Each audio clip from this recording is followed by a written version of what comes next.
શિવ શિવ શું છે એ આપણે જાણીએ છીએ, પણ આપણને શું કહેવા માંગે છે એ આપણે નથી જાણતા. એમનું સ્વરૂપ કેવું છે એમનું તો આપણે કદાચ બ્રહ્મા વિષ્ણુ તોય એનું વર્ણન ન કરી શકે. ધરતીનો કાગળ કરીએ, સમુદ્રની સાય કરીએ, સમગ્ર વનરાયની કલમ કરીએ તો એમના ગુણ આપણે લખી ન શકીએ. પણ આપણને કંઈક કહેવા માંગે છે. શું કહેવા માંગે? માથે શિવને જટા છે, માથે ચંદ્રમા છે, માથે ગંગા છે, શરીર ઉપર ભભૂત છે, ગળામાં સર્પ છે, રુદ્રની માળા છે. એ આપણને સૂચવવા માંગે છે. શું સૂચવવા માંગે? શરીર ઉપર ભભૂત લગાડી છે. આપણને સૂચવવા માંગે છે કે એક દિવસ આ તારું શરીર છે એક દી રાખમાં તું એનું જતન કરે છે, એક દી રાખમાં મળી જવાનું છે.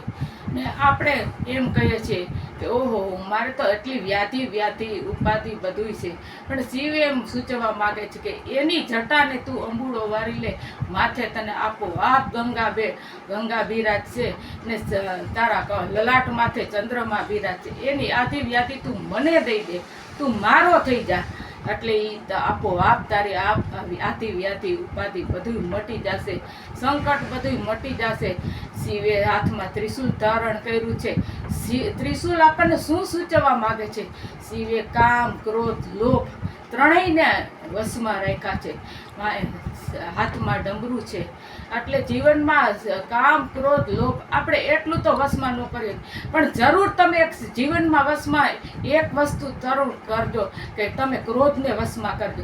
જ્યારે તમને ક્રોધ આવે ત્યારે 1 થી 100 ગણી અને ભગવાન ભોળાનાથનું ધ્યાન કરજો.